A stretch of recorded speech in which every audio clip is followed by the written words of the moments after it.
નમસ્કાર મિત્રો, વિડીયોમાં તમારું સ્વાગત છે। જી હા મિત્રો, અત્યારે હાલ મોટા અને મહત્વના સમાચાર સામે આવી રહ્યા છે। તો મિત્રો, સમાચારમાં વાત કરીએ તો ગુજરાત રાજ્યમાં છેલ્લા 24 કલાકમાં અકસ્માતની એક વણઝાર જોવા મળી રહી છે, જેમાં 4 અલગ અલગ ઘટનાઓમાં કુલ 7 લોકોએ જીવ ગુમાવ્યા છે, જ્યારે 20થી વધુ લોકો ઇજાગ્રસ્ત થયા છે। છોટાઉદેપુર અને જૂનાગઢમાં થયેલા મોટા અકસ્માતોની સાથે અન્ય 2 બાઇક અકસ્માતમાં પણ મૃત્યુ નોંધાયા છે। જી હા મિત્રો, અત્યારે હાલ મોટા અને મહત્વના સમાચાર સામે આવી રહ્યા છે। છોટાઉદેપુરમાં હિટ એન્ડ રનની ઘટના સામે આવી છે। 3 યુવકોના કરુણ મોત નિપજ્યા છે। છોટાઉદેપુર જિલ્લાના બડોલી નજીક આવેલા તાદલાજા ગામ પાસે ગમખ્વાર હિટ એન્ડ રનની ઘટના બની છે।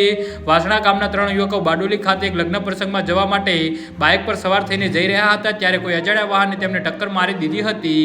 આ અકસ્માતમાં 3 વ્યક્તિઓના ઘટના સ્થળે જ કરુણ મોત નિપજ્યા હતા। ટક્કર એટલી જોરદાર હતી કે મૃતકની બાઇક ઘટના સ્થળેથી 600 મીટર દૂર મળી આવી હતી। ટક્કરની ભયાનકતા દર્શાવે છે કે બનાવની જાણ થતાં જ લોકોના ટોળે ઉમટી પડ્યા હતા અને પોલીસ તાત્કાલિક ઘટના સ્થળે પહોંચીને કાયદેસરની કાર્યવાહી હાથ ધરી હતી।